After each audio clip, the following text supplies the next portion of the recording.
Yo, you were listening to Behind the Baller podcast, the world famous award winning Behind the Baller podcast. My name is Ben Baller, not Ben Humble. Period. No AKAs, man. We're going to get back to that maybe on the next episode, but yo, you know who the fuck this is, okay? We don't need to get no AKAs. You already know. Just today, I am Ben Baller, all right? I'm not really in a fucked up mood, even though what happened last night is some bullshit. Yo, look, I hope you guys had a great weekend. Yo, mine was pretty decent, okay? Yeah, we lost our undefeated record, and that's okay. But at least it was against a Korean in Kyler Murray. It's actually crazy because he reps and identifies as a Korean, which fucked me up low key. You know what I'm saying? But yo, check it out. The MyBookie sponsor is done, right? It was all good. Yo, it was my decision to kind of cut it, pull the plug and everything, right? But I just want you guys to understand, through half the season, pretty much went through game 7, okay? My record was 55-30-1 against the spread. That shit is literally fucking insane, okay? To be a 64% winner through 7 fucking weeks, like this is nuts, okay? That actually is higher winning-wise than over 95% of all the pro analysts out there on Fox and on ESPN and all that shit. But yo, big shout out to the handicap specialists, my team, the Dust Brothers, Miles and Jordan. They're really about that betting life. They really had that shit locked down. But yo, no more betting picks, at least professionally, for the rest of this season. But I will give my take on certain games, okay? And by the way, all you Niner fans that are in my DMs and my comments and all this other shit and tag me in other pictures, look, especially you delusional ones, okay? It's very simple, all right? 2 + 2 = 4. It's very simple. I'm ready to take all bets, period, for this weekend's game, okay? Let's run a pick'em. Just straight up. Bet me straight up. If y'all got that much confidence, this, that, fuck the Seahawks and blah, blah, Niner Nation or Niner Gang, or whatever the fuck you guys call yourself, whatever that lame ass shit is. Look, if you're serious, bet me straight up. We play at CenturyLink, right? Niner Seahawks, okay? I think it's 1 p.m. game. Bet me straight up. Okay, send me a screenshot, DM me, send me a screenshot of your Venmo or your PayPal. We could get it in. I will accept the bet. I will hit you back. Boom. I won't even fucking, look, I'm going to make it a little more interesting because, look, don't waste my time, I don't really bet small shit, but I'll make something small and people are like, oh, what the fuck, you're broke, lick dog. It don't get worse than fucking Burger King for $3.75 an hour. No matter what the fuck I got going on now. Step your game up. If you ain't going to step your game up, then don't talk shit. Don't sit there and be like, oh, fuck you, shut the fuck. No, you can't talk unless you want to run a bet. You want to run a fade? Yo, let's do it, okay? $500 bet minimums, though. Not doing anything less than $500, all right? Let's run a Venmo, PayPal, Zelle, Cash App, whatever the fuck you want to run. You send me your info, send me a DM, and instead of talking shit, no, dog, I don't care if you're broke, bro. You know what I'm saying? You got to have at least 500. All right? You want to bet me 5 G's, whatever the fuck it is. All right, let's run a straight up pick 'em bet. You want to bet the Niners going to win? Cool. Let's bet a straight up bet. Let me know because I want to make it fair. All right? I see a lot of chit chat, but run that fade. If you're so sure, run that fade or else shut the fuck up. Okay? But more about the sports and my Seahawks after the fan questions. All right, we got a lot of fucking fan questions, by the way. God damn, had no idea. So real quick, on Saturday morning, I helped my boy Deco. And Deco is a fucking, literally, he is an Armenian legend. He's an LA legend. He's a car legend. He had a company called Giovanna. I think he still has Giovanna wheels and stuff. And he had a little shop out in Whittier that he started out of. The motherfucker really came from the dirt and just crushed it. Balling out of motherfucking control. Okay. Anyways, my boy Deco, and then I think, I don't know if my boy Vinny was involved, but he got me involved and stuff. And we did this rally, and it's $500 a person, and that was the minimum. You donate, obviously, for the Armenian fund and everything. And, Armenians got fucking paper. It was crazy. If I did a Korean drive, there's no way motherfucking, it's just like not gonna happen, bro. Like we'll see a lot of Porsches and shit, but like real exotics, like at least a Lambo, McLaren, or Ferrari. Or if you're gonna be in a Porsche, you gotta be in like a motherfucking like a Carrera GT or 918. Like, yo, Armenians just bred it up. It's crazy. All right. So, anyways, we met up in Sherman Oaks, California, and then we drove to Glendale, California, and that's where we had the meetup. Yo, we raised over $150,000, okay, to battle those cocksuckers in Azerbaijan who, my God, you fucking Azerbaijanis, yo, you guys literally have bots on bots on bots and social media clowns like a motherfucker that are spamming people's pages saying, they're all doing the same shit. They're tagging the same people. It's literally like you don't realize you're a fucking bot. Even if you're a regular person, you're using a bot. You're like, do your research. Shame on yourself. Ben supports terror. Shut the fuck up. Do your research. I already said that on the last episode. Yo, we been did our research. Fuck out of here. All right? But yo, I was obviously the only Korean there. You can't call me Cormenian. That's like my nickname, and me not represent Armenians, you know what I'm saying? But my boy was there. White boy. My dog RD. Was AZ, LA legend, you know. RD is pretty much one of the biggest independent exotic car dealers in the world. Yes, in the world, okay? He pulled up in a FA Tributo Spider, which I don't even think there's one even in the country right now. Probably had the first one, but he got all kinds of crazy shit, yo. But he pulled up to rep for his Armenian homies and to rep for Armenians, period. That's my dog, okay? RD's IG name is @WiresOnly. Okay, you might have seen this shit on page. If you fuck with car pages, he ain't like Supercar Blondie where you want to fucking kill yourself every time you hear her talk. And just want to just, fuck, man, just almost put me in a bad mood just saying that dumbass bitch's name. But yeah, go to his Instagram name, @WiresOnly. He has a company called Luxury Auto Collection in Arizona. Yo, he is a real legend in the game, okay? I want to cop a conversion Sprinter van from him. Yo, he got them on lock, like the Midland and all kinds of with the bathrooms, with the fucking couch, the fucking TV, Wi-Fi, satellite, ladders, everything. He got some lit ones. And I actually mentioned to him, I've been looking at them for months. You know, obviously you guys know I've been talking about it, but I didn't tell you where they were. And he's got most of them, okay? He's got the 170, the 144. He's got the high roof, all that. He got a gang of them on deck. So I just want to just pull the trigger on him, right? And to be honest, RD can actually help you get financed by so many different banks. That's why like a lot of young rappers fuck with them. RD is just a solid dude. I had to mention his name. And he gave me some cards and shit when I seen him. But yo, it was a great turnout for Rally for Armenia. I got to drive with traffic cops that they escorted us, fucking shut down the streets. Like, and Glendale's no joke already. Them police are like the worst. They're like the Albany police. Like I was telling you, like they fuck with me just as much as Beverly Hills. They're just really, they already know that there's motherfucking scams going on, all kinds of shit and just whatever. But I'm ready for it because I'm legit. You know what I'm saying? But yo, we were on the drive, you know, and I was on the 134 freeway, which I kind of like low key love. But the 2 freeway is my shit. And just like when you go on the 134, it goes to the 210. When you get an open road out there, it's like, it's just nice. You know what I'm saying? The fucking, the 605, but way up by the 210 where it starts. And I'm getting a lot better at getting the real feel for the Senna's power. And I'm learning it. You know what I'm saying? Like I'm really starting to feel how fucking incredible that this car is. This car is literally ready for battle, right? And I've driven a P1, I've driven the 918. It don't drive like this. Okay? But those cars are very exotic and everything. It's just the fact that it has all those aspects and it has all the updated electronics. It's just so fucking amazing.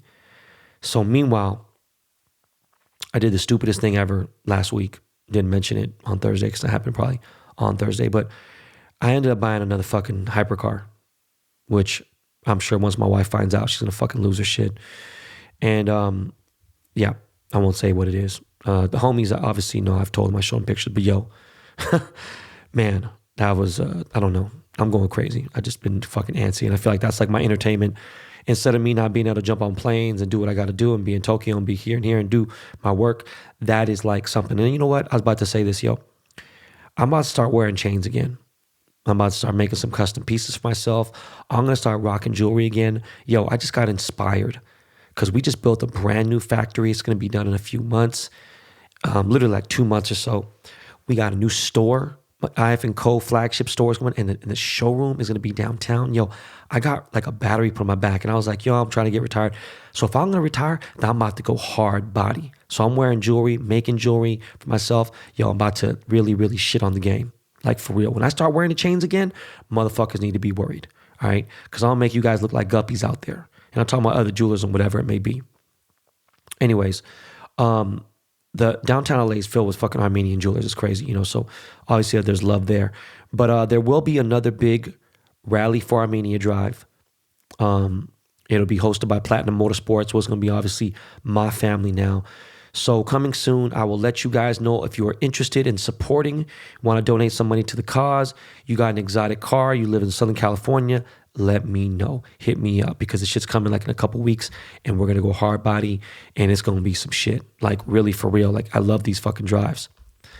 Sidebar real quick, man. I'm seeing a lot of new booty and old booty street art and toy collectors tag me in the comments and shit. And I just want to say this, man. I'm bored right now. I got a lot of work to do, but when I get on the phone, I really do look at comments. Like if you catch me, like if I see a comment in like the last 20 minutes, because that's about how far my timeline goes, because after that, it's like, it just refreshes because people, like pictures, whatever it may be. You keep tagging me on these pictures, right? And like, I'm not saying anything about League Auto, right? League Auto, League OTO, which means League of Their Own. Those are family, so they post everyone that's got something flying going on in their crib. They got dudes who really have like, $17 million in art, $100 million in art, crazy fucking Monets and fucking Rembrandts and crazy shit like that they've mixed with fucking like Picasso's and then pop art with Warhol and then throw in a fucking cause piece. It's really crazy, okay? But I'm talking about the guys under 38, under 40 years old, right? Mostly the Chinese dudes that don't speak English that well. A lot of guys who are, in their late 20s, early 30s. Look, man, at the end of the day, 90% of them don't even know that I'm the actual reason that they collect. I'm sorry. 90% of the people that collect are collecting because of me. But a lot of that 90%, they don't even know that I am the actual reason why they collect. Why do I say that? Yes, I'm dead ass serious. This is a fact. It's not up for argument, okay? Had it not been for my blog, had it not been for me posting shit when it never fucking existed online except for a few people in Asia, okay, who are on the Honey blog, right? Had it not been for my gallery sale of all my Bear Brick 1000s in 2012, okay, or the fact for the last 15 years, you could Google Bear Brick 1000 and I'm always going to be on the top search, okay, like always. Come on, y'all. I been did this shit. The kicks been did it. SBs are coming back. Oh, we got this, and this. And I find new people all the time who are very successful. They're popular. They've been collecting kicks. They know what time it is here and there. A lot of these people don't even know that I made my millions. I became a millionaire off of selling kicks, right? If you didn't know that, you just don't know me, right?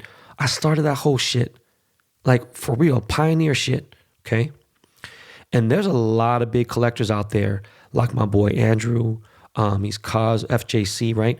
Or Kermanics, my boy Nick Kermanics. And really, no offense, because those guys are just good dudes, right? With very wealthy families, wealthy parents, right? Most of those guys have insane pockets from family money, okay? And so some people are out there and they got a bunch of, paper, celebrities, whatever. They want to go buy some kicks. Now, I get it if it's a bunch of shit that you couldn't afford when you were trying to get on.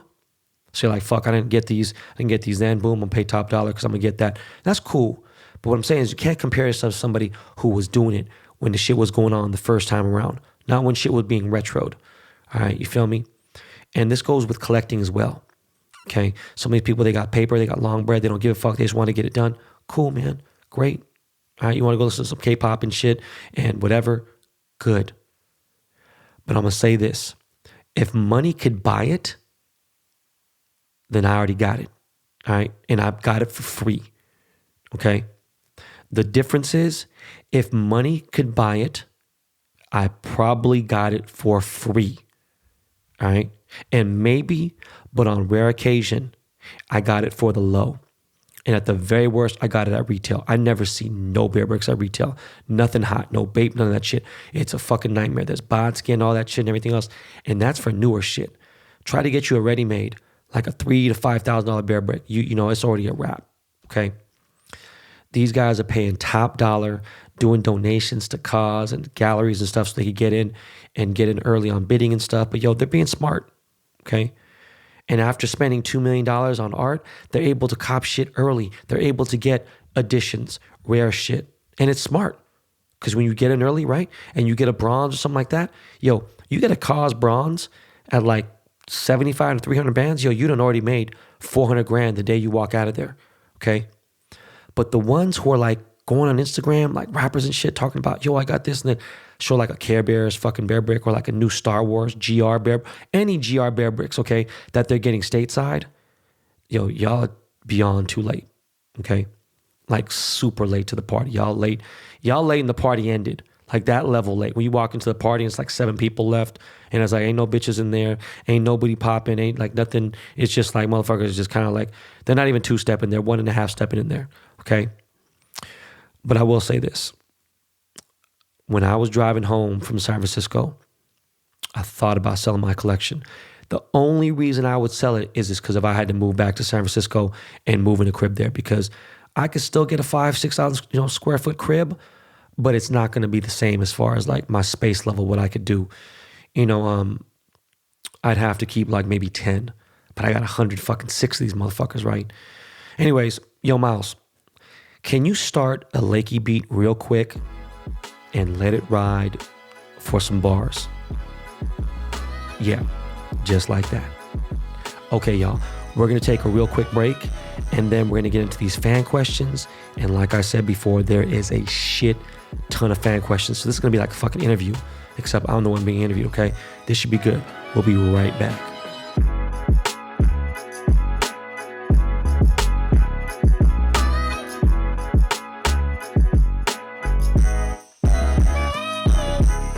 Yo guys, what's up, man? So check game. You know how the price of gold has been skyrocketing lately, right? There's an easy way to buy gold through our friends at Acre. Acre lets you subscribe to gold bars for as little as $30 a month. You pay each month, and once your gold stash reaches the price of their gold bars, they discreetly ship Acre Gold to your house. And just recently, Acre has introduced a new $100 a month subscription to a 5-gram gold bar. Acre lets you invest in physical gold without coming out of the pocket all at once. Acre keeps you updated via email on your gold stash every month and ships out once you reach the price threshold. With Acre, taking physical delivery of your gold means it's safe and sound in your hands. Visit getacregold.com/baller and start investing in physical gold today. Make sure you go to this URL because Acre is giving away gold. To qualify for the giveaway, tweet or post why you should be the recipient and mention at get_Acre. All right, again, that's getacregold.com/baller. Thank you, Acre Gold, for supporting the show.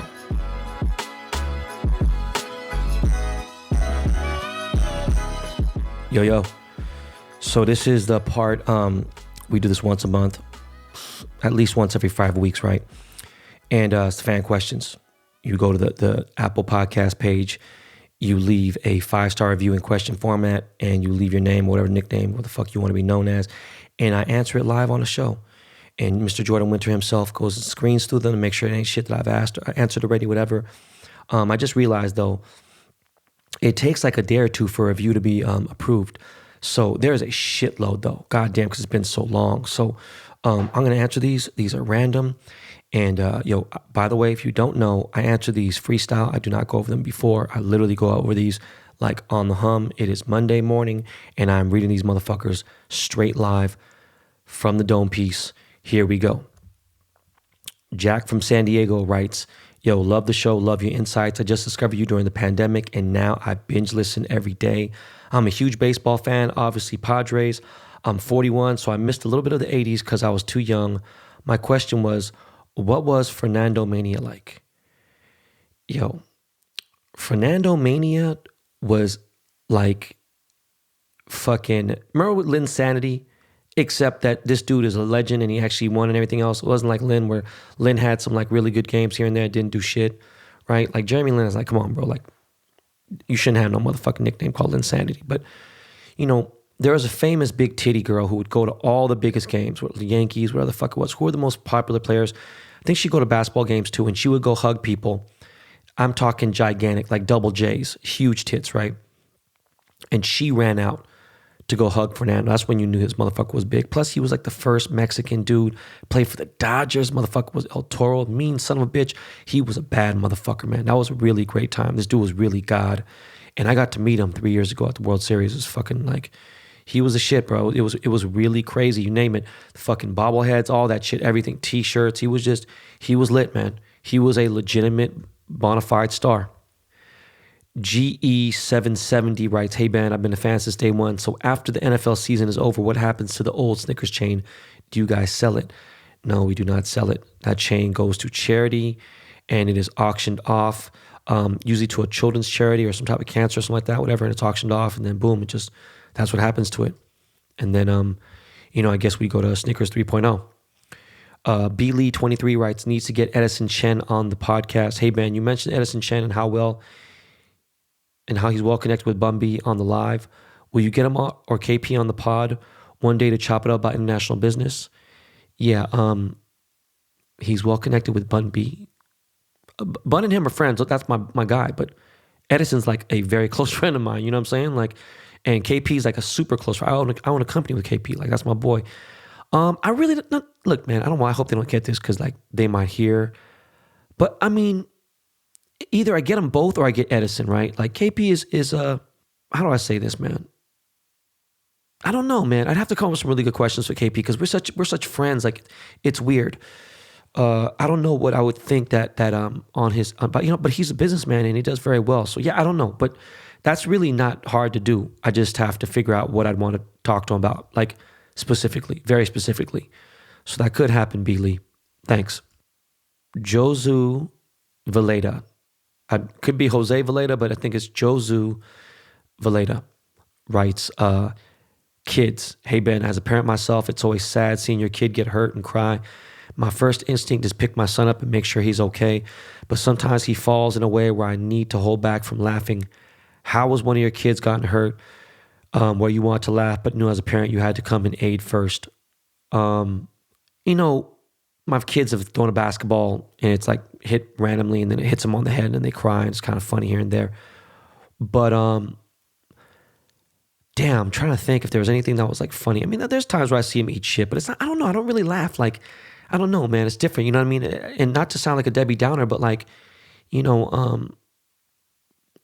London had such a tough childhood. You know what I mean? He was spent most of his life in the hospital. So like, we were riding a bike around the neighborhood one time, and we were passing this big ass house, and we're going kind of slight downhill grade, and we've done it many times. And I guess he just wasn't paying attention. Sometimes London daydreams, and we went down this hill, and he fucking ate shit, and he flipped like twice, and it was bad, man.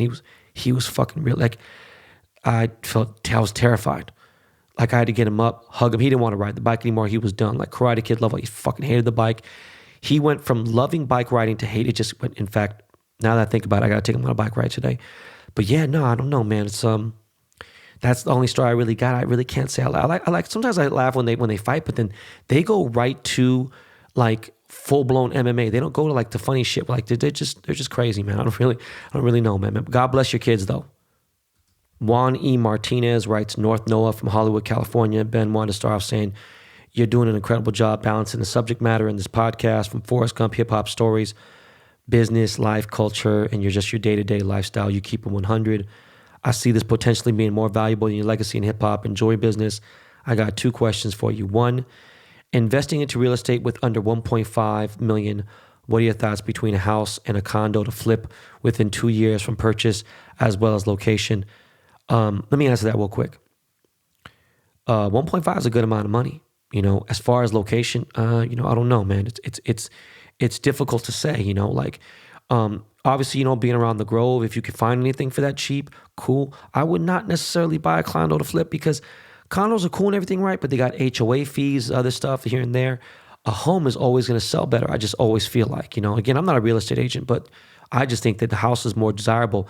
I had a family member buy a 1-bedroom house, and another family member is a real estate agent. It's like, yo, just so you know, 1-bedroom house is like, why would you buy a 1-bedroom house? Like, even if you're just going to live by yourself and you want a house, so then more people would at least want a 2-bedroom because, if you had a kid, you could, or some, whatever, it just, there's more space, right? And I don't know, man.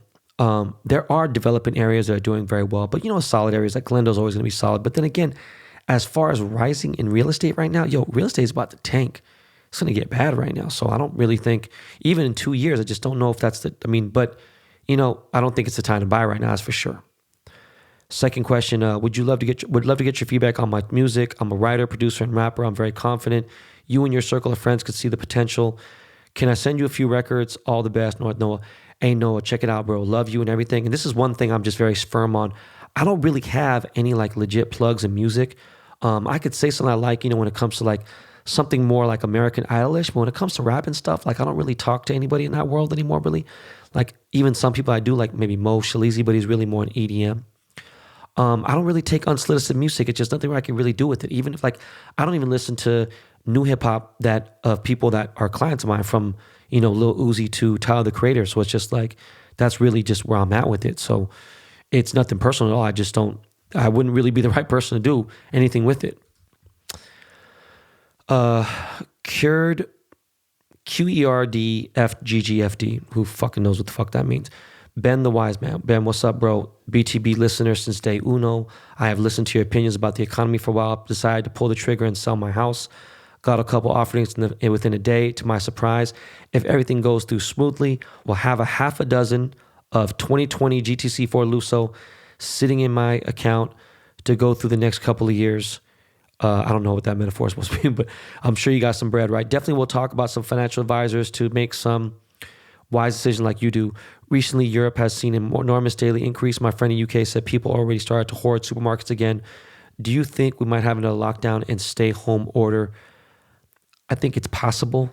I don't think we'll need to. I just think that we're just going to have a mask mandate and people just need a social distance. I think that's where it needs to go. But, with Europe, they can't trust anybody. And if anything, of any place in the world, America's the dumbest fucking, like, people are like, fuck this, I'm free, I should do what the fuck I want. It's just stupid, they don't give a fuck. But, I mean, it could, this says dark fucking holiday or dark winter, is that what it's called? I don't know.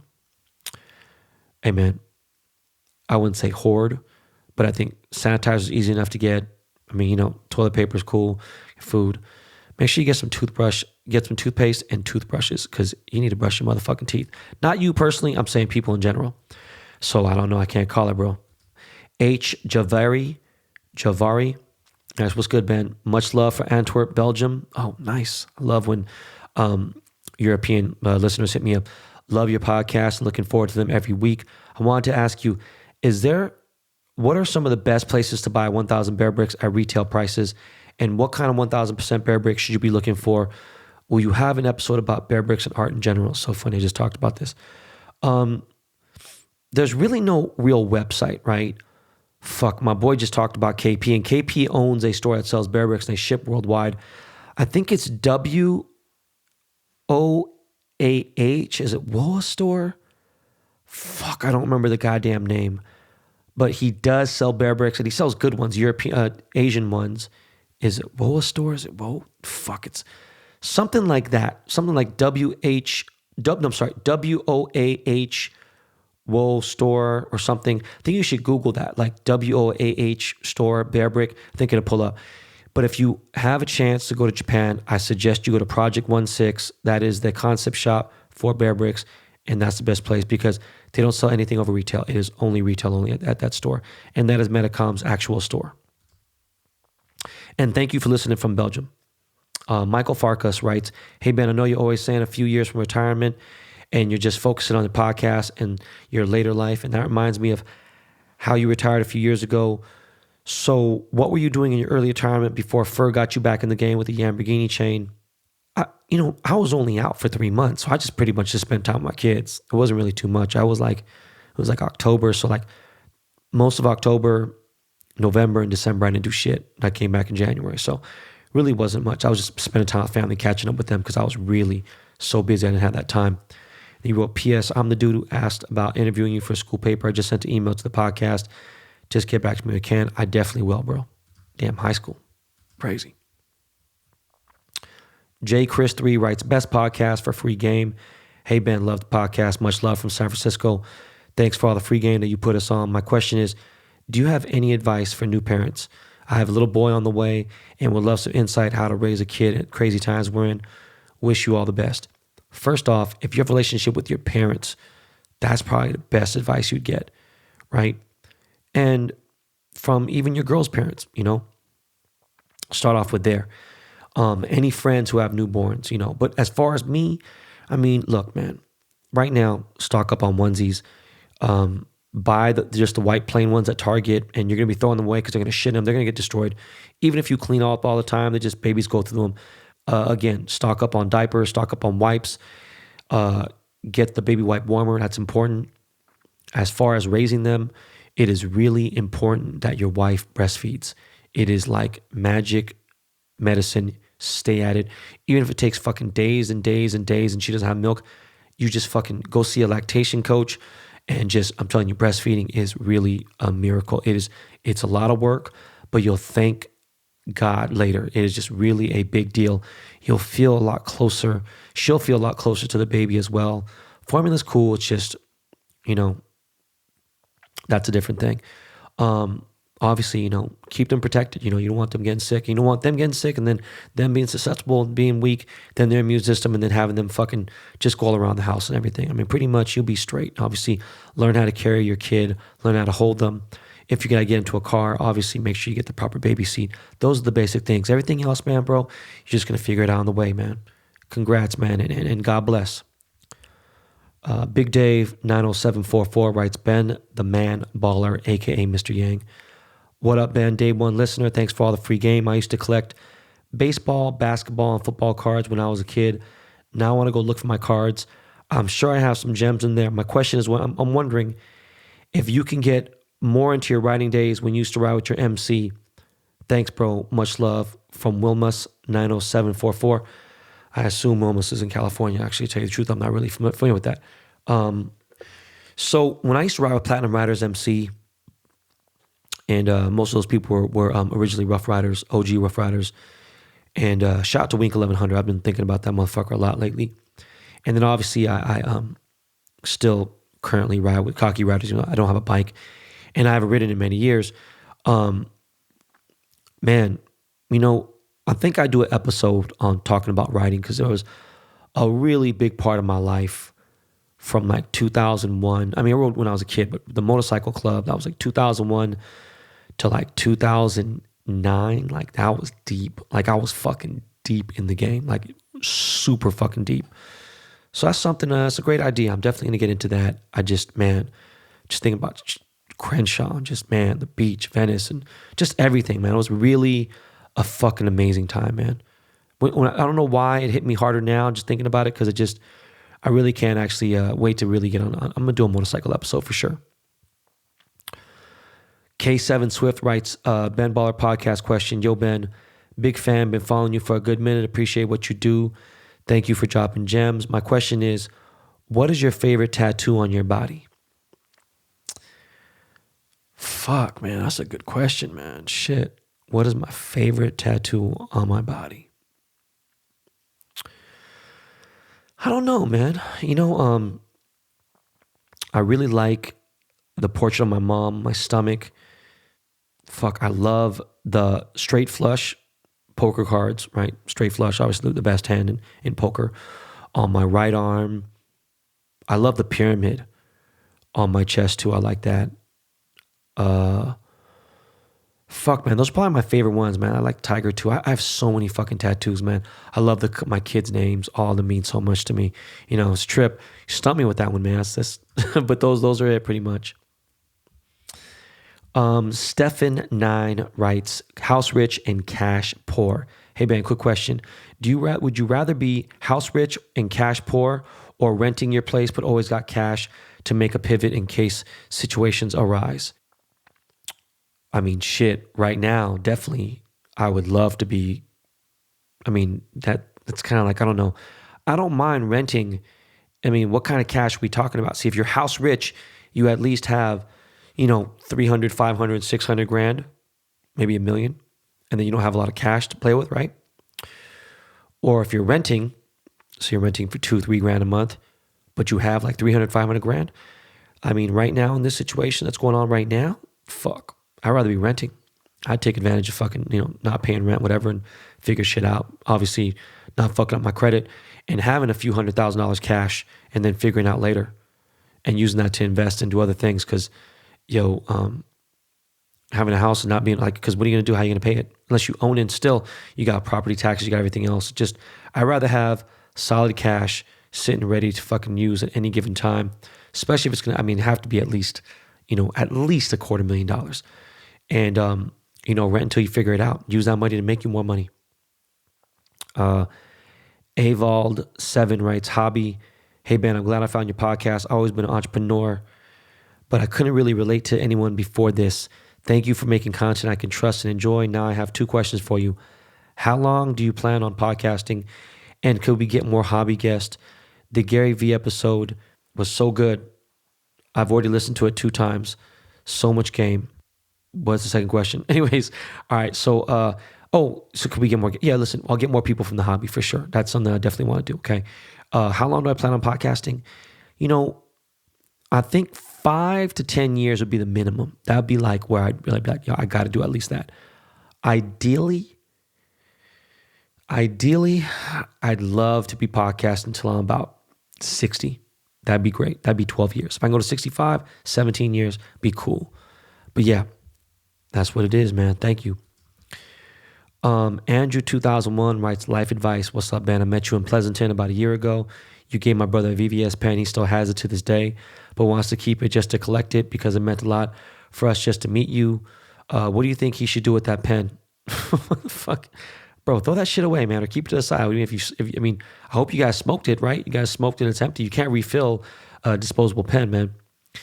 Also, when you were a younger freshman in college, which is where I am in life right now, did you always know what you want to do as a career, or did you try multiple careers? I fuck with the podcast heavy. I listen to it every day at work. If you listen to the podcast, and you would know, man, I talk about it quite a bit. When I was 18, 19, as a freshman in college, man, I didn't know what the fuck I wanted to do. I just wanted to make money. I didn't give a fuck if I was, I heard that they were doing, you could fish in Alaska. At least in the 90s, you could. You go to Alaska for 3 months, you get like stretch marks on your arms, and you just literally fish for like 12 to 13 hours a day. And you can make like $40,000 in a short amount of time because you're just literally fishing on a boat, like tons and tons of fish. And I was like, I don't give a fuck, I'm about to go. But I couldn't because of football and basketball. But I just wanted to make money regardless. So it's tough to say, But I did know I wanted to be in entertainment. I didn't necessarily want to act, but I wanted to make money that way. And who knew that jewelry or whatever, cannabis, all that shit would arise? It's crazy. You keep trying to level up. And that's what it is, man. Bofresco Joe writes, fan question, yo, Ben Yang, have you ever had to show that 4.4 speed in the industry when you weren't washed? Maybe as a bet or someone who didn't believe you? Peace, my G. Bofresco Joe, no, I have not ran fast as a sprint. The last time I ran fast, maybe 34. So 13 years ago was the last time I had to run fast. And by the way, it was a 4.45, so it was almost 4.5 speed. But yeah, the last time I ran like that, I raced Charles Woodson, who was obviously a legendary Hall of Fame defensive back. I raced Charles outside Las Palmas nightclub, and that was like 2000, 2001. I was in great shape then, but yeah, that's it, bro. Funny question, man. Bloodkin writes, Clockwork. This is the only podcast I listen to like Clockwork. Always being true and sprinkling some game along the way. Ben, I'm saving up to get my girl an engagement ring from IF & Co. because she told me that she's in love with them. Luckily for me, that she's not asking for something too fancy or expensive. Any chance you could help me out, bro, with a small discount? I know you don't need anyone to tell you to keep up the good work, but please do it for the rest of our fans. Much love, bro. Yes, dog. When you are ready to get a ring, I will tell you this.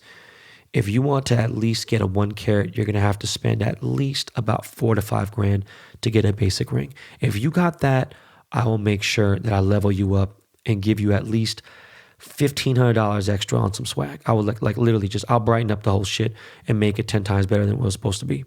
Cool? All right. Oh yeah. Email info@ifandco.com, and in the subject matter, say discount from Ben Baller Podcast. And in the actual body of the email, right, he told me to say Baji, right? Baji. And that way one of my employees will know that's fucking really from me. Best podcast show, create. Hey man, really love the podcast with Gary Vee. Definitely with my very favorite podcast episode I've heard from you in my life, no cap. My question to you is, are you someone who writes down their goals, or do you believe in the law of manifestation, speaking things into existence? I don't necessarily write my goals down. I have chores and errands and things I got to do. But to be completely real with you, I don't really have any goals anymore, right? I do want the podcast to become bigger. So I guess that's kind of a goal. But other things besides that, like I really don't have, it's crazy, right? Like I'm very content in my life. Now, do I believe in the law of manifestation? I manifest shit daily. I am very strong. I am a very deep and strong believer of manifesting your destiny, manifesting things to come to you in every single possible way. All right, bro? God bless. The Korean Tom Sachs writes, can you kickflip? Yo, Ben, it's the Korean Tom Sachs repping the 818. Tom Sachs would never in a million years leave an 818. He would be in Silver Lake, Echo Park, or some shit like that, man. Or Atwater, maybe Los Feliz. My question is, do you have any Forrest Gump stories in the skate world? I see you mess with GX1000, Bay Area Connection in Utah, so I was wondering if you used to skate, had any dope stories with any pros, any stories of Frank Ocean or illegal Civ. You obviously don't listen to the show very much because I talk about skateboarding all the time, but I got a great fucking story to tell you right now. You know what it is? Listen to episode 128. You want to know why? Because P-Rod, aka Paul Rodriguez, one of the greatest skateboarders ever, is going to be featured on the show, and we talk all about skateboarding on that show. Can I kickflip today? Probably not. Have I? Yes, many times.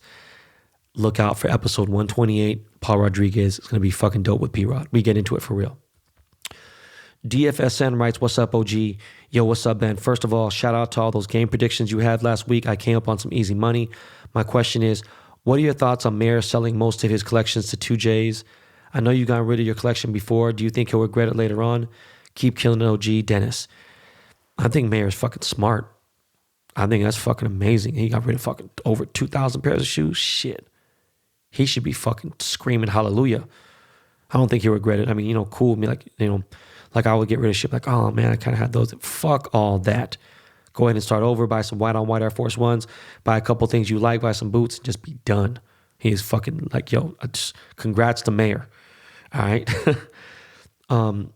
N Reed 2131 writes, Sports Memorabilia shout out. What's good, Ben? Been listening since day one. Haven't missed a single episode. Actually, the only podcast I listen to besides JRE, which is, I think, the Joe Rogan Experience, right? Hearing you talk about the T and other Boston things is hilarious.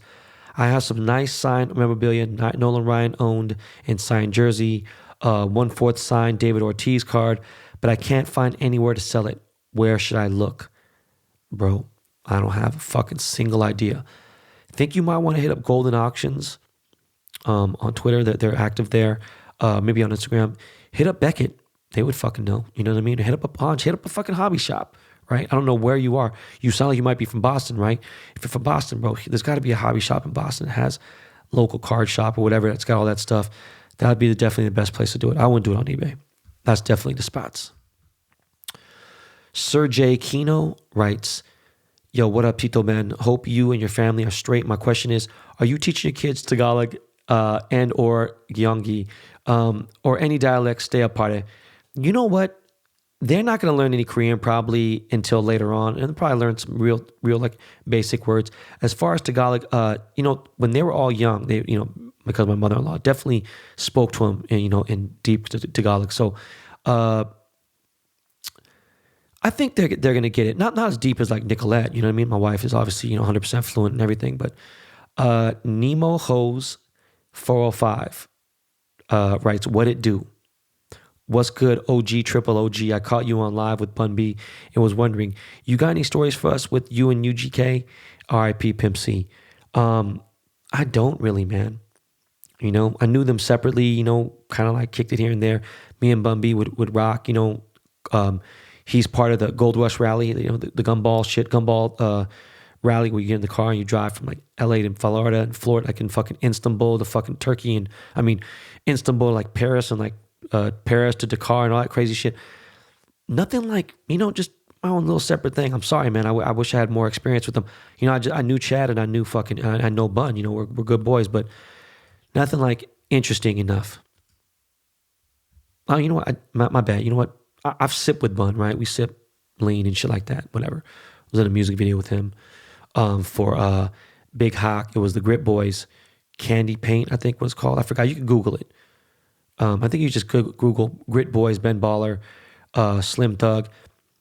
And we shot a music video in Houston for like 2-3 days. And I was out in Houston. This is like 12, 13 years ago. Anyways, championship ring. Thizial writes, if you could make a championship ring for the Lakers, Dodgers, or Seahawks, who would you pick? It would 100% be the Lakers first. That's just like that's the ultimate. But honestly, to tell you the truth, all three of them be an honor, you know. It'd be a true honor regardless, period.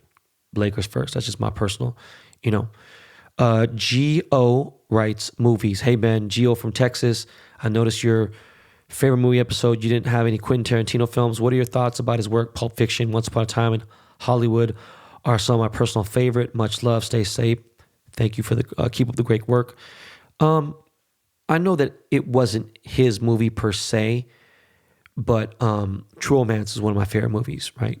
It was up there. I love Pulp Fiction. You know, I thought it was great. Kill Bill, I didn't really care too much about. Django, I didn't really give a fuck much about. Jackie Brown is cool. They're all very good movies, all watchable. They just didn't make my top list, that's all. Once Upon a Time in Hollywood was good. I thought the acting was phenomenal. Just, again, wasn't going to make my top list. Fuck, we got a shitload of questions. God damn. Chuck West Productions writes, Life. Hey, Ben, love the show. I've been a fan of the show since the Omi episode. I'm a fan of his and of yours, but I didn't know you had a podcast. Anyways, just would like your opinion on an issue of mine. I'm from Chicago. I'm an owner-operator of a local fuel tanker.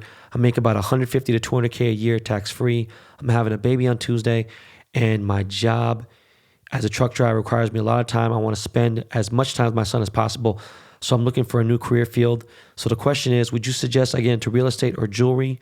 I'm black. There aren't many black jewelers, but real estate and jewelry is what interests me so much, mostly so far.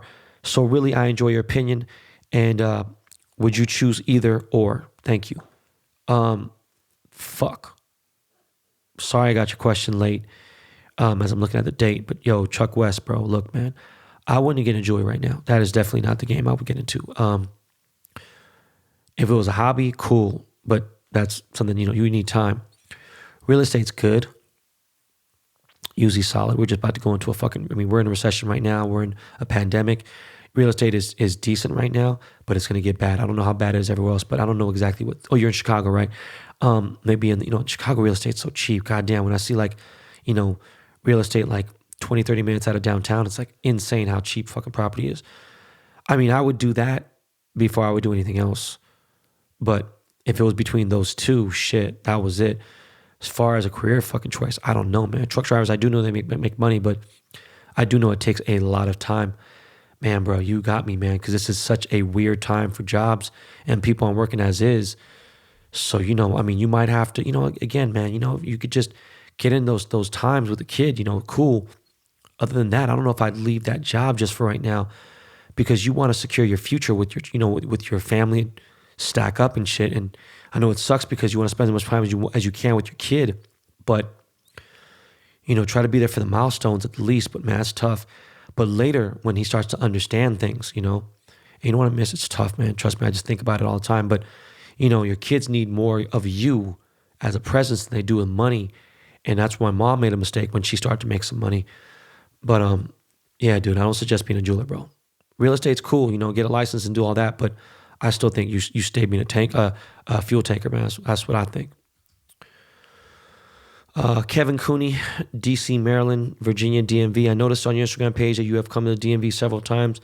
Can you tell us what ties you have to the area and maybe some of your favorite restaurants here? I highly recommend Jaleo by Jose Andres. First off, one of my best friends in my life, Paul, he lives in Annandale, and he is my daughter's godfather. So that's why I'm in DMV so much, usually about 5-6 times a year.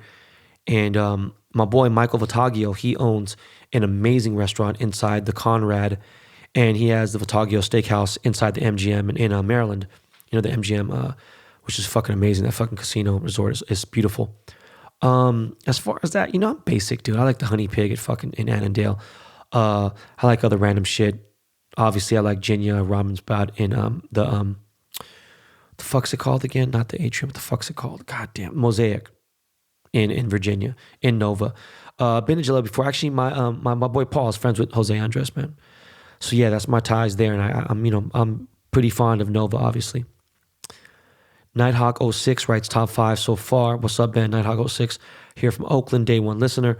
What 5 moments of your life are you most proud of? Shit, man. I think overall becoming successful in the last 5 years. Like the success that I'm at in the last 5 years. Not just general and all. That's one of them. 2, being obviously, an Asian athlete in high school and college. 3, being, pretty well-known music executive in the game, and also being a very big DJ, being Asian American, and that's right there. And then lastly, of course, my number one moment that I'm most proud of is being a father of all 3 kids. All right, we don't got that many left. Probably got 15 questions left.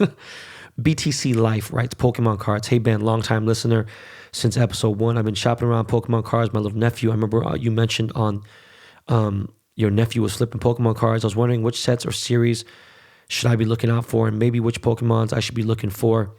Thanks for looking out for the small fishes. Always keeping 100. Love the podcast. Love the Dust Brothers.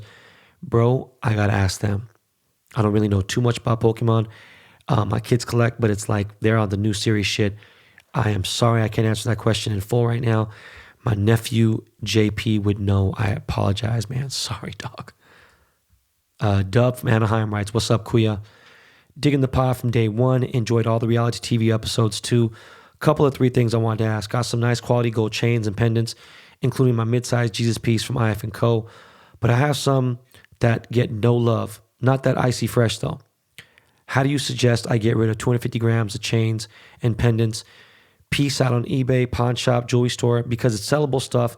Should I expect above or below spot? I'm 43. We have the same taste in music, special ed. I got it made. Is that joint that gets me going? What's your golden era joint? Lastly, need one of the Ben Baller stickers if you got them. Start as a goal, bro. Depending on what kind of chain, if it's a Cuban link, you know what? You should be able to get over spot. If it's something just else that's random, bro, honestly, man, yeah, you're going to get spot. And you should be able to go downtown and sell it. Don't let anybody punk you and tell you that whatever, boom, and all this other bullshit.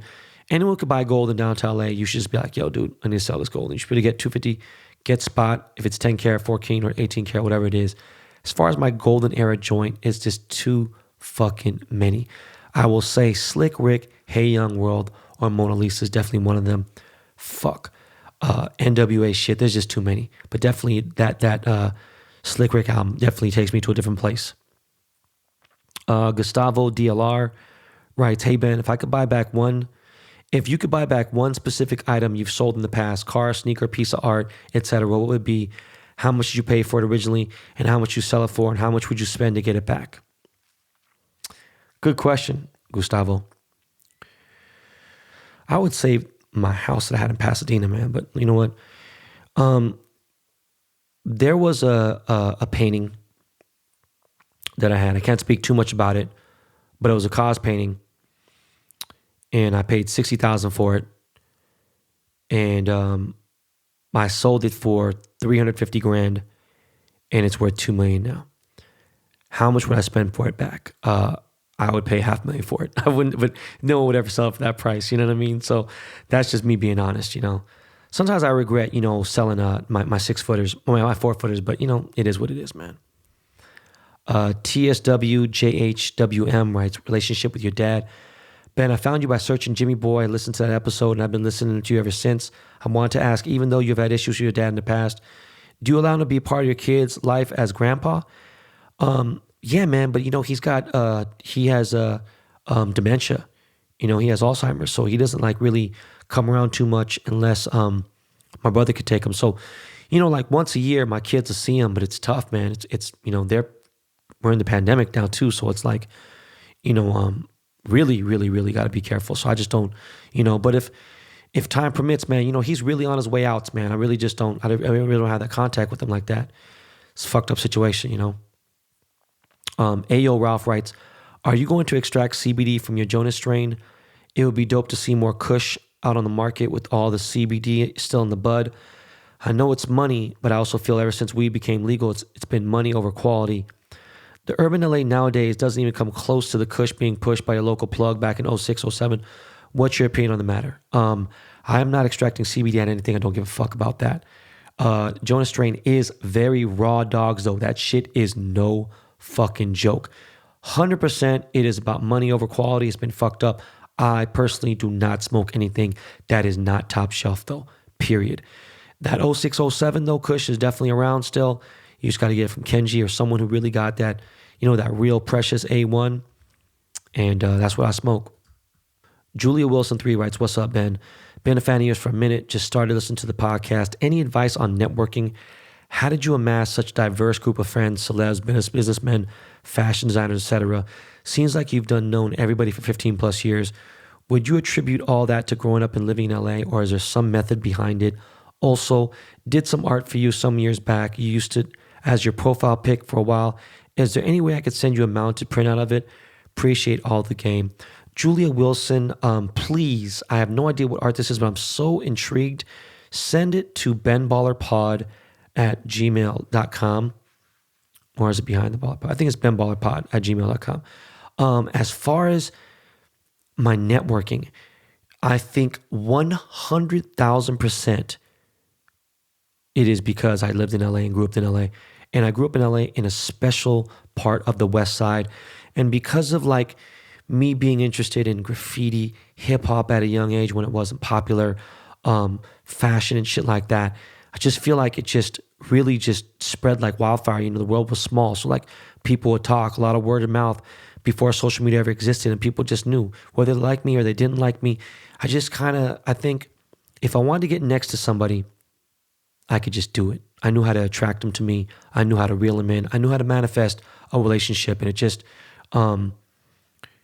it's way more difficult as an adult that's coming out there unless you're killing it somehow. Like, let's say you're like a famous painter, you're like a fucking big actor. So much easier to turn to networking because now you have people, something that people want, right? They want to get next to you. And I just kind of always, I didn't sell a dream, but I just sold like, in general. I just feel like people are like, oh man, this dude's selling his friendship. Like in a way where like I made people want to be friends with me, and that's like real shit. But definitely, please don't forget, I really want to see what that piece of art is. It sounds interesting. Carlos from San Antonio writes, great podcast, long-time listener. A random question, but whatever happened to your boy Eli? He was such a motivator and positive vibes. Was asking how he's holding up. Also, what advice would you give a young entrepreneur? Something that you wish you told your younger self. As far as Eli, I haven't talked to Eli in a couple months. I did see him during the pandemic and stuff, and he's chilling. I think he's really laying low, man. There's a lot of hate shit going on. Some really fucked up stuff going on. And I feel bad for him. Any advice you give a young entrepreneur? I mean, shit, dog. That's a tough one, I think there's nothing I really tell myself, really. It's just, I made mistakes, and I think those mistakes had to happen. Had those mistakes not happened, I wouldn't be who I am. And I think I learned a lot from those mistakes. So, shit, man, I think, I don't know how young you are, but if there's really a startup, when I say a startup, I'm talking about like early fucking on. There's so many different things. Like I just heard about, God damn it, what the fuck? Clubhouse, is that what it's called? Is it Clubhouse? Yeah, I think it is. I heard about this 5-6 months ago, and now it's blowing up. And do I regret not investing in it? I don't know. But, don't be afraid to invest in something that could be the next Netflix, next Uber or something like that. That's where that is. And then some dude left a funny thing. Hilarious. dude definitely wants to suck my dick is hilarious. And you know what, man? Even though I'm gay, I should let him, but it's just like fucking, I don't know, man. But dudes are just fucking hilarious. And Jordan, I know you left that shit in there on purpose, man. Just me to see that shit. Michael Caspar writes, love you, man. You and Michael Rapport are two people I can listen to all day, every day. Got a question for you. On the pod, can you sometimes tell a story about the first time smoking weed and how that went? Thanks to your boy, Michael Caspar. Yeah, I will. And I might talk about it with Michael Rapport, by the way. Me and him talked about doing this collaboration podcast live show that we want to do. So I appreciate you supporting and everything, and much love. All right, we're getting down to like the last few. Christian Allen from Northridge writes, hey Ben, been following your grind ever since I started watching your show on YouTube, and just recently started listening to your podcast in January when you had your emergency podcast on the great Kobe Bryant, rest in peace. Laker for life, fuck the Clippers. Since then I caught up and I'm so grateful to have stumbled upon your podcast. Question, do you have any big stories, any stories with the legendary LA native Big Boy? Since both you are OGs and legends from the city, I figure why not? And if so, would you ever have considered having him on the podcast? Thanks, Ben. Sending love and good health to your family. Please continue to keep it 1,000. Yo, Big Boy is my dog. I've known Big Boy since before the radio. Big Boy used to chip phones. Now, I don't know if you know what that means. There was a way to chip analog phones so you could just talk for free all day long. You could literally talk for fucking 23 hours. And you guys don't remember, you had to pay for minutes. So like, it wasn't just unlimited like how phones are now. You pay a plan for $99. You had to pay like, a $70 plan would be like, okay, you get 600 minutes. Once you go over 600 minutes, you start paying shitload of, overtime. And like some people get the 1,000-minute plan. And some people, needed more than 1,000 minutes. So like back then, analog was like fucking $3 a minute. It was expensive as shit. You had to be really rich to have a phone back in the day. And Big Boy would chip these cell phones, Motorola StarTACs and shit like that, and MicroTACs and the big brick phones. And you could chip them and you could just talk. It was just fucking amazing to fucking have a cell phone. And Big Boy used to do that. And he came up to the radio station because he was friends with the Far Side. But another funny story is Big Boy, obviously he's one of the biggest radio personalities ever in history, next to like Howard Stern, these guys. He's literally that big. Me and Big Boy were both extras in Coolio's video, Fantastic Voyage. My boy Paul Stewart, who was Coolio's manager, he was Montel's manager, he was a vice president of Def Jam West Coast. He had me and Big Boy be in the video. We're coming out the trunk. Go check that video out on YouTube. You'll see me and Big Boy on there. It's crazy to see him, and he was fucking really big. It was crazy. Definitely gonna hit him up about the podcast though. He's someone definitely I want to holler at. Dayapper writes, man, your podcast is so fire, so much game you spit and guests you have. Hands down the best podcast I've listened to. Being disabled and not working as much as I used to, your podcast motivates me, but I can't depend on people taking me from point A to point B. Any advice what I could do from home? I just can't find my niche, honestly. Fuck, bro. Sorry that you're disabled, man. I don't really know. Only thing I could think of would be if you could do graphics. If you focus on graphics, I would say focus on playing music, but there's just too many people doing that. I don't know what your drawing skills are like or what your graphic skills are like, but that's one thing. I think one thing you could do if you have, a phone is you could do telemarketing. That's an easy job, and I think no one would ever know. You could say you had, that you could fucking jump 20 feet fucking high and you were strong, whatever it may be. You could say what you want to. And this is the time where I think if you want to live outside your life, this would be completely acceptable. And thank you for listening to the podcast, bro. And let me know how that goes, man. Follow up on me. Let me know. And I hope you find something that makes you happy and makes you money. J4356 writes, fan questions. Hey, Ben, if you sold your entire Berber collection tomorrow, what car would you buy?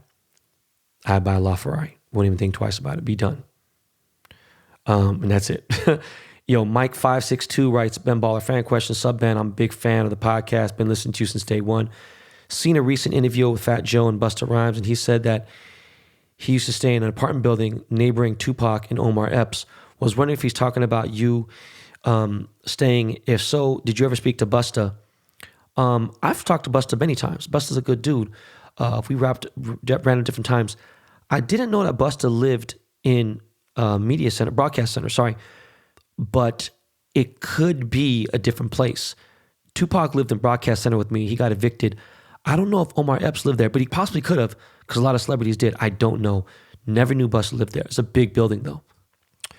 All right, man, we got like 3 questions left. Angela Rochelle writes, "Hi, Ben from Texas. Just wanted to come here and thank you for the gem of a podcast you have. Started to enjoy my runs a ton more now because while I listen to this, I hit play and run. Oh, you hit play and then you run until it's over. I've recently started a diet as well. Breakfast is always the hardest for me. I don't know what to eat or start the day with. What do you eat or recommend for breakfast? If you are trying to diet as well, I would say eat egg whites. That is the easiest thing. If you're going to have to eat some carbs, have your wheat bread and that's it. Have some wheat toast, 2 pieces, no butter. If you use butter, it tastes like margarine. There's like calorie-free butter you could use or margarine, whatever. I used to eat that. But you could have steak in the morning. You could have chicken breast in the morning. You can have all that shit. Just eat protein. Just don't eat carbs. But egg whites definitely, I kill it with the egg whites and have that. You could even have fucking bacon. As long as you just don't go hard, you don't eat cheese and other shit, you should be good. 420 Steven writes, question, to get in the skate spirit with P-Rod coming on, how long have you known Nigel Houston? Did I mention P-Rod before this? How the fuck did this guy know that shit? Did I talk about that? I can't remember if I talked about that. What the fuck? Anyways, I've known Nigel since he was 13, and I think Nigel is 21 now. I don't know how old Nigel is. I've known Nigel since... No, Nigel got to be older than that. I've known Nigel since he was a little young, and Jonas was alive because his dad would bring him around, and he would skate around the LRG shit. I've known Nigel a long fucking time. That's my boy, man. Shit, I think we got the last fucking question. Jesus Christ. S. Dago 619. Hey, Ben, I'm a female listener, and I love listening to your podcast.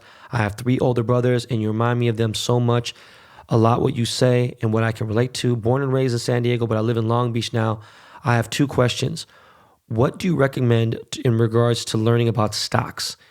And with your peoples that you are friends with, family who are for Trump, do you challenge them? And what does that conversation look like?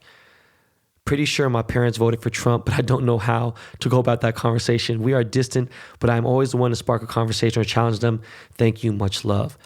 As far as stocks, I don't really know a ton about stocks. I've never really invested too many. I know there's fucking, what is that app, Robinhood or some shit? Think if you found a good person, a great, not CPA, but someone who obviously a stockbroker, but not a scumbag stockbroker, someone who's like mediocre level that just knows things. That would be the first thing you'd want to look out for. The mutual funds and shit like that, you can go to any bank. You go to fucking Wells Fargo, Chase, sit down with somebody and talk about those. But those are minimal risk and they're not going to really return a ton of money. Going on to Trump, it's really funny you say that. So my boy Tony Guilfoyle, obviously his sister Kimberly Guilfoyle is dating Donald Trump Jr. She was married to Gavin Newsom. She is now running Trump's campaign. We talk our shit all the time. I send him my thing here and there. Boom. He came by the house literally yesterday, and I have a Biden sign on my fucking, in the front of my house on my gate. And he's like, what the fuck is this, man? Biden's a racist? How the fuck could you have this on here? What the fuck? This is this and that, blah, blah. You don't fucking know him, blah, blah. This is bullshit. I'm sick of this shit. And he went crazy. I'm just telling him what the fuck. I don't fuck with Trump, whatever, boom. And, it's weird because he's so deeply tied into it. And I'm so against him. I got no problem telling him fuck Trump. You know what I mean? It is what it is. He listens to the podcast here and there. His sister's off limits. I don't talk about it. It is what it is. She's obviously been cool to me. And yes, she represents a shitty party and she dates a dude who I think is an asshole. But, that's her life. And she's a grown-ass woman. She's like, 52? But yeah, we go at it. We go heavy at it. Trust me. Me and Tony go at it, but it's all good. And I cannot wait for November 3rd to come and be fucking done with all this shit. And speaking of done with all this shit, yo, that is it for fan questions. God damn. That was fucking almost an hour long. Yo, Miles, hit me off with some motherfucking music. I got a fucking dry mouth.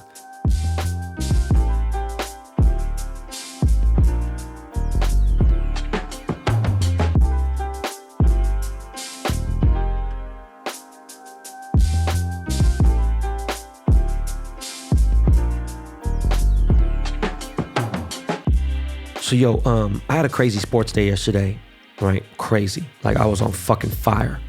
Like fuego. And in fact, the whole weekend I was on fire, except for the Dodgers game, which is all fucked up, right? I didn't even bet on the Dodger game though. But I went 9-2 against the spread yesterday. Okay?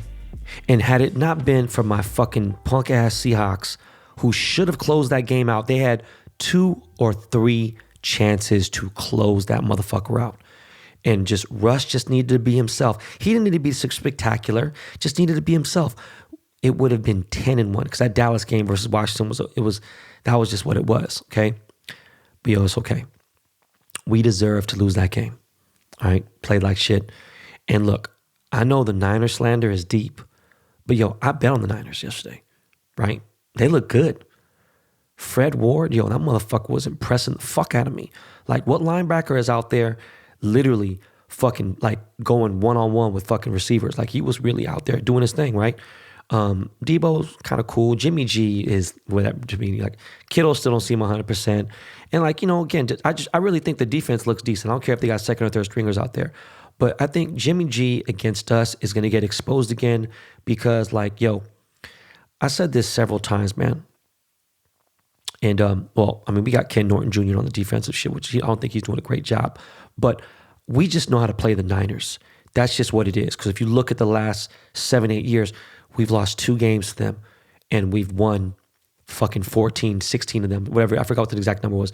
But we've beat them every single fucking time. We've lost literally 2 games in 7 or 8 years. You know how little that is? It means we own these motherfuckers, okay? But you can go back and listen to anything that I've talked about Seahawks-wise, okay?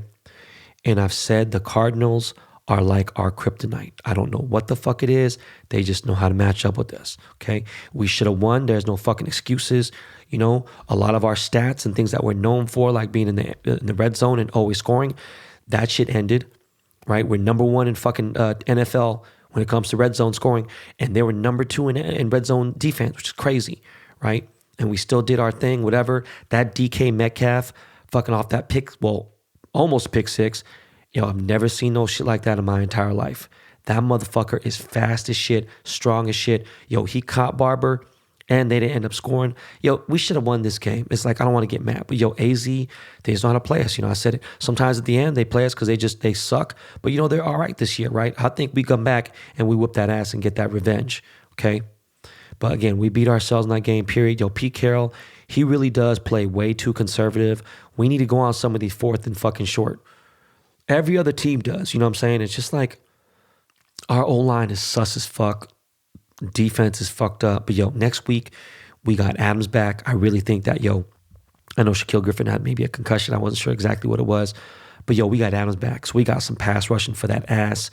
Yo, Chris Carson is going to be back. I really feel like we're going to go back. You know, we're going to be 98 next week. And I'm sure a lot of guys will be back healthy, right?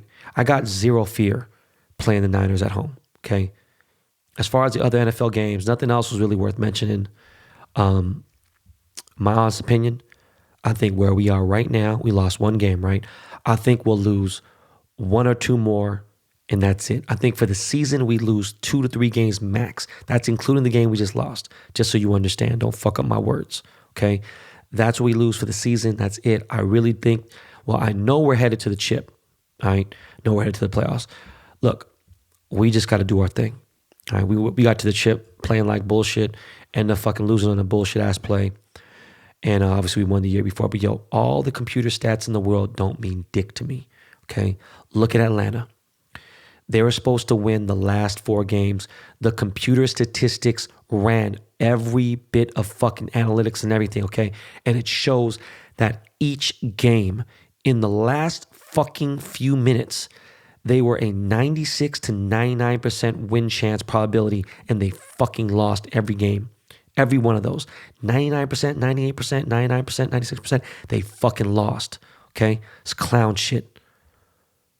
All right? I don't know what the fuck people all the computer. Man, shut the fuck up with these statistics. That shit don't mean nothing. Real talk. People decided to stop paying attention to that shit. Just go out there and fucking play. Now, as far as a Snickers chain, I don't know who the fuck's going to get it. I honestly tell you the truth, this week, man, it's just weird. I don't know. I watched a lot of games this week. I love that fucking NFL mix on DirecTV. I can watch everything. But we shall see. Okay? Now, the World Series, right? That's what really got me fucked up. Saturday night, I was sick. I went to bed. Like, I don't go to bed late. Late for me is like 12. And really, like in the beginning of the pandemic, I was going to bed at fucking 10, whatever. But yo, I went to bed like at 2 last night or 2 nights ago, and I was mad.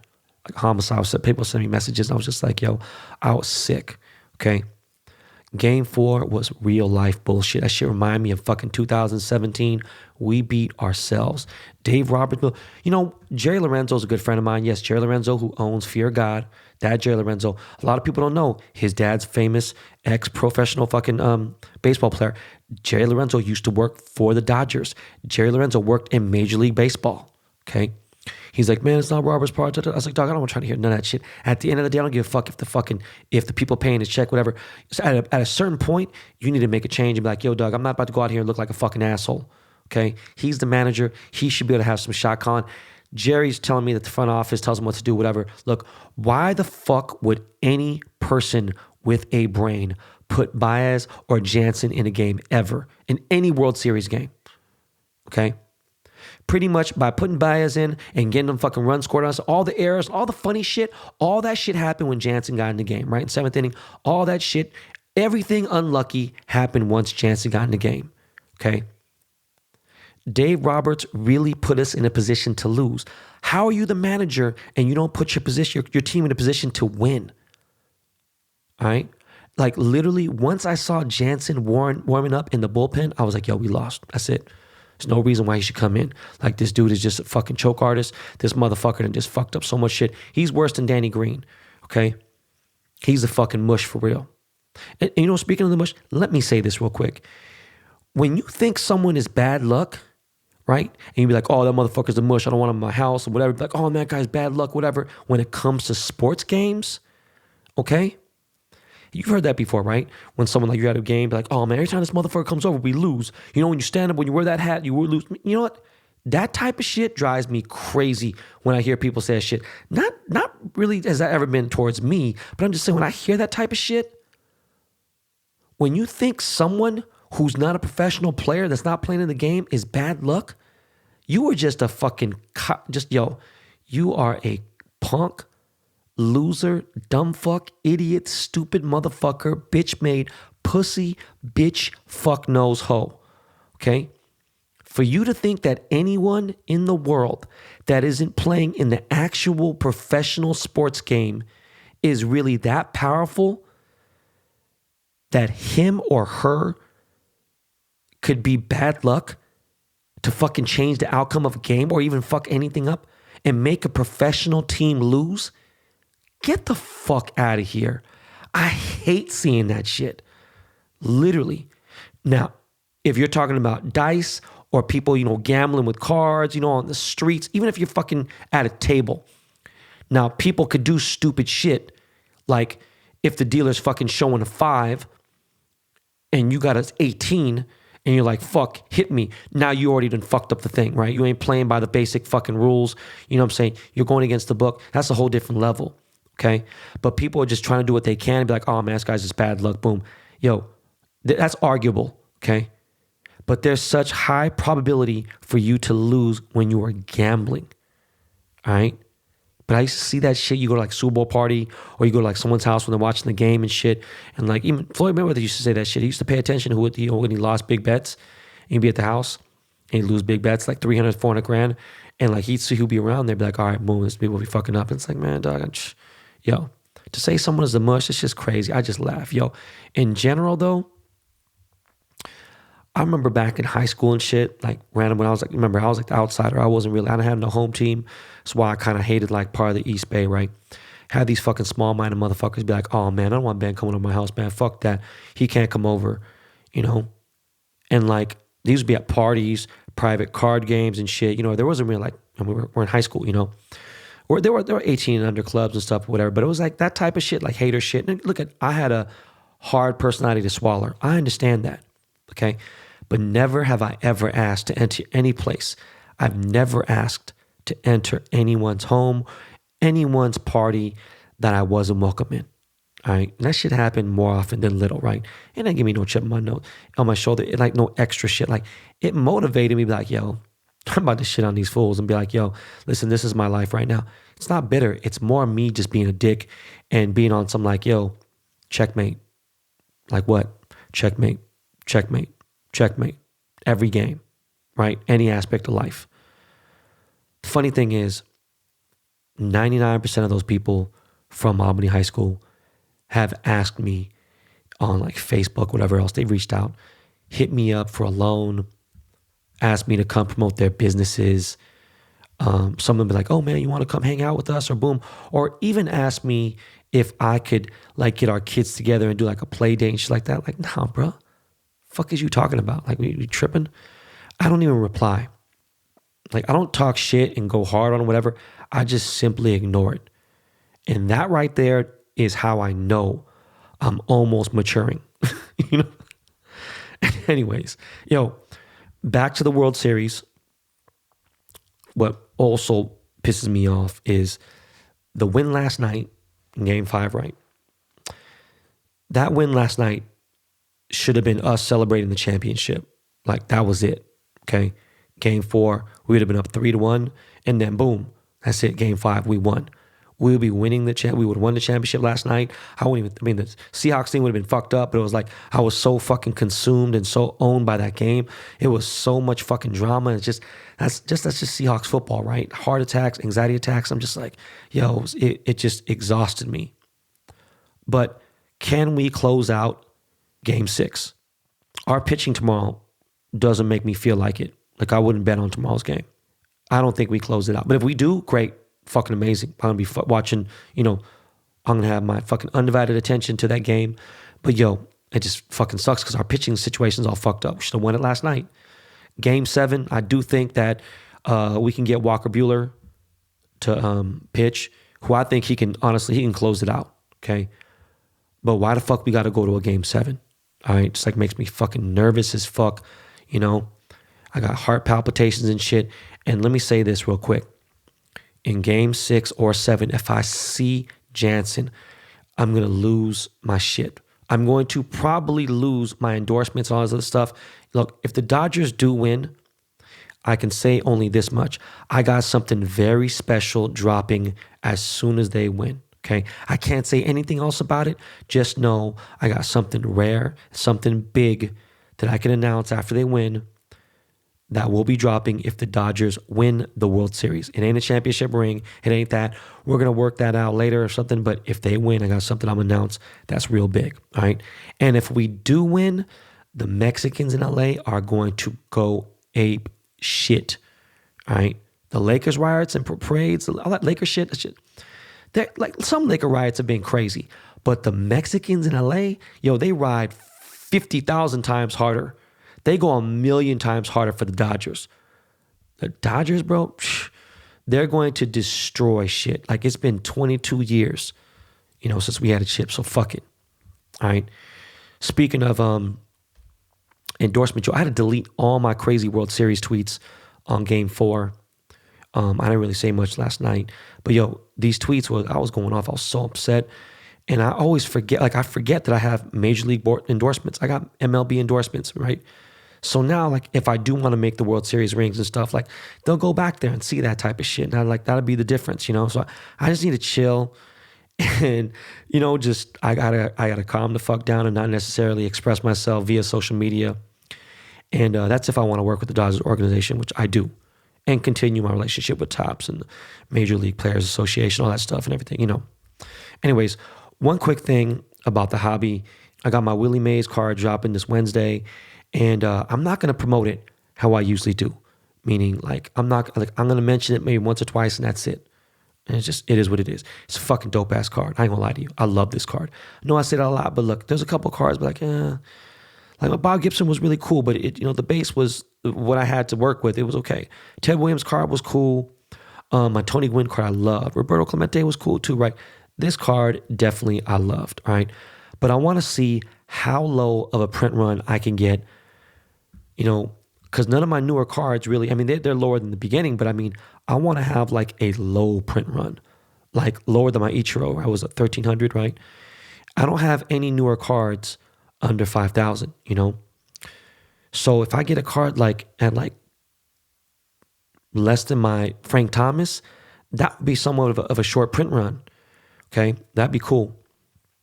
Anyways, look, so from now on, from this point going on forward, with regards to my autographs, I will no longer be doing a 1 of 50 card, period, right? When I first started out, I did a 1 of 100, I did a 1 of 200, then I put it back to like 100, and I did 50s, and I stayed at 50, but yo, it's time to change. It's time to make this a little more exciting, a little more fun, a little more meaningful. So what I'm going to be doing with my 1 of 50 cards that were my silver BBDTC cards, right? And you obviously know, number 42 is always a special card. It's my number. That's not going to happen anymore because the rest of my players don't go up to 42. So what I'm going to do is, for my silver BBDTC autos, not going to be 1 of 50 anymore, I'm going to go up to the player's jersey number, okay? I don't know if that makes any sense. So for instance, Nolan Ryan, his jersey is number 34. So that means for Nolan Ryan's card, he will be a 1 of 34 series, okay? There'll be 34 series. His card will be special, and I might make number 1 special. I don't know, okay? Ken Griffey Jr., his jersey number is 24. So he will be a 1 of 24, and so on and so forth. You guys get it? So some of these cards, I think the team, their jersey number is like 21 or something. So they're rarer, much rarer than what I was doing before. Makes it, a little more valuable, makes it a little more fun. All right, you guys get it? Okay? And like I said, my cards are selling out a lot faster now. That one time I put 100, like 60, 180 cards on whatever. It was a lot. All right, now cards are selling out quick. Okay, so don't sleep. All right, motherfuckers are doing well. But yo, also, by the way, thank you so much for your support too.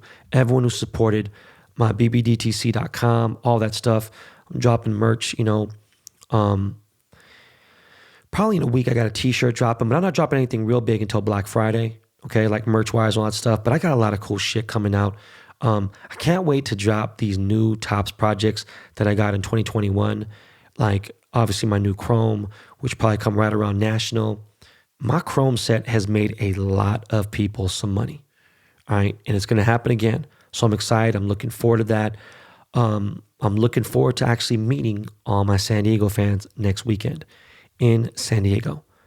Not this weekend, not this Friday, Saturday, but next weekend, November 6th to 8th. Actually really excited about that. Obviously excited about Seattle. Not excited about this fucking dark winter that we're about to fucking probably have, and who fucking knows. I'm going to prepare myself for it.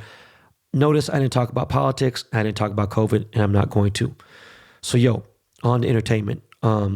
Borat was funny as fuck. It's free, streaming on fucking Amazon Prime. That shit was funny as fuck. Yo, Giuliani is full of shit. I will tell you this. Yes, he cleaned up New York City. Yes, he made it safe to walk the streets, walk Central Park and all that stuff, everything right. But he is a piece of shit scumbag, okay? He definitely wanted to fuck Borat's daughter. All right. Guess in real life, she's 20-something, early 20s, whatever the fuck. In the show, she's supposed to be 15. That's all you need for a case. That's what they did in fucking To Catch a Predator with that motherfucker.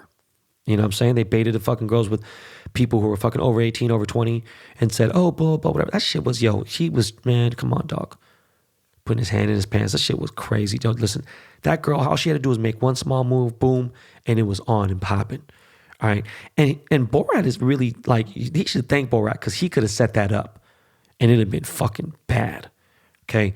The rest of it is pretty awkward. It's very cringeworthy, but it's funny and it's good, man. And I fuck with it. Borat's fucking funny. Like Bruno, all that shit. Yeah, it gets really heavy on the super sus, rainbow shit. But yo, it was fucking funny. I'm almost done with the entire 5 seasons of Southland. And to be truthful, keep it 100. Not 98, not 80. Keep it 100. This is a damn good show, right? It's not as clever and brilliant as Bosch. Bosch is on a different level, obviously, right? Both LA shows, Hollywood crime detective, boom, here and there, whatever. But this is like more gritty, you know what I'm saying? But this is legit, raw, authentic, very authentic LA. And it's super entertaining and it's good. I'm going to be actually really sad when I finish it this week. What else, man? Oh, yeah, man. Jesus Christ. I didn't watch all of it. I think I skimmed through it. I watched almost 2 hours. I watched about 2 hours of that Kanye interview on Joe Rogan's podcast. And I'll say this much, knowing Ye, being, an acquaintance friend, man, he ain't ready to be president. I don't know if he'll ever be president or ever be ready, okay? He ain't ready to be the president of anything political, period, okay? He's not even ready to be fucking governor of this state. Like, it's just crazy, okay? No offense. That interview is 100% solid proof he cannot run this country or any country, okay? He sounded bad, man. He was trying way too hard to sound smart and articulate, but yo, it was so forced. Nothing was fucking graceful about the way he spoke, his speech. It was just, yo, man, he just wasn't well versed on this, man. I don't know. He's just, dude ain't the same. It's not the same. Yeah, I know. Something is way off, okay?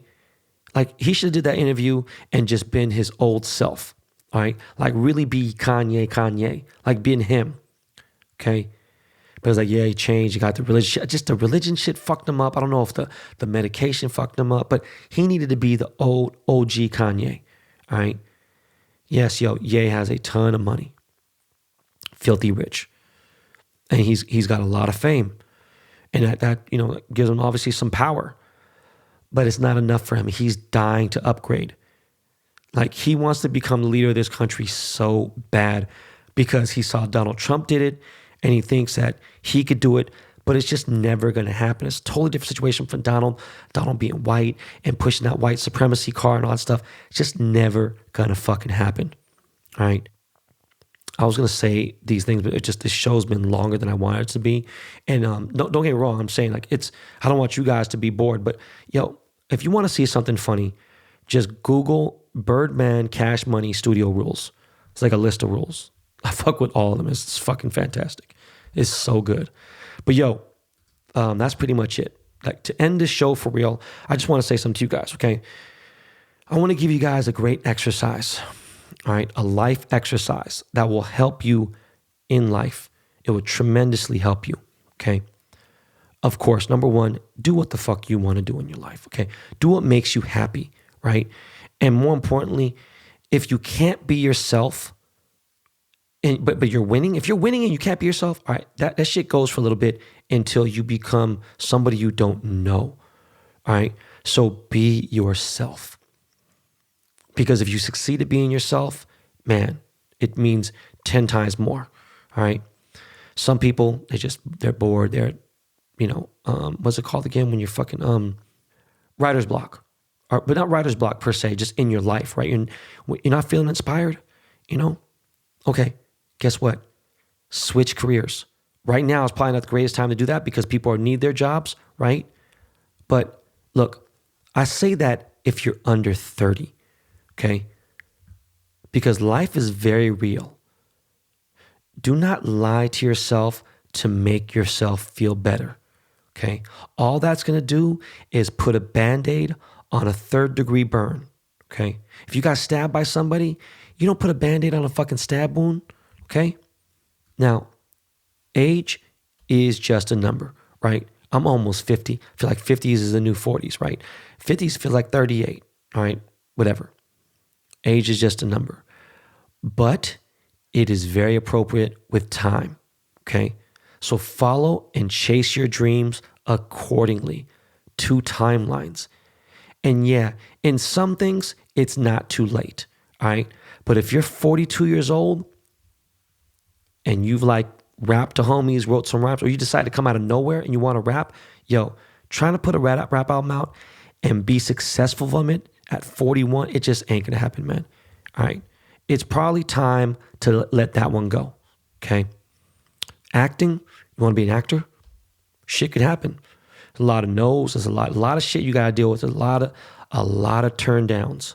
Okay. A lot of rejection. But yo, Chaz Palminteri did it. He did it well into his 40s, okay? But rap is a young game.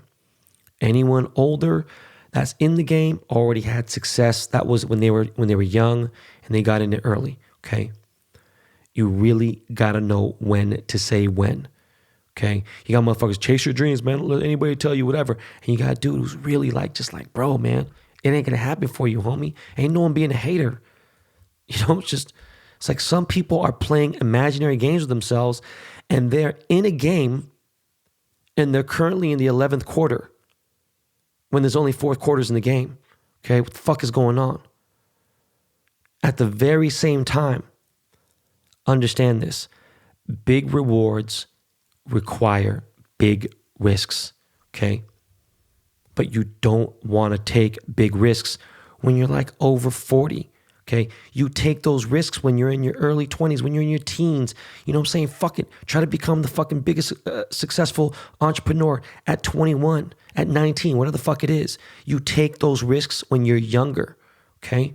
But at the same time, when you become a grown man, when you're in your like 20s, right? Scared money don't make no money, all right? Those are just some things that I wanted to tell you guys. Just came from my heart. I wrote down some notes, all right? And with that said, we are fucking out of here. All right, y'all? I love you guys so much. I'm losing my fucking voice. I hope you guys really all do have a great week, okay?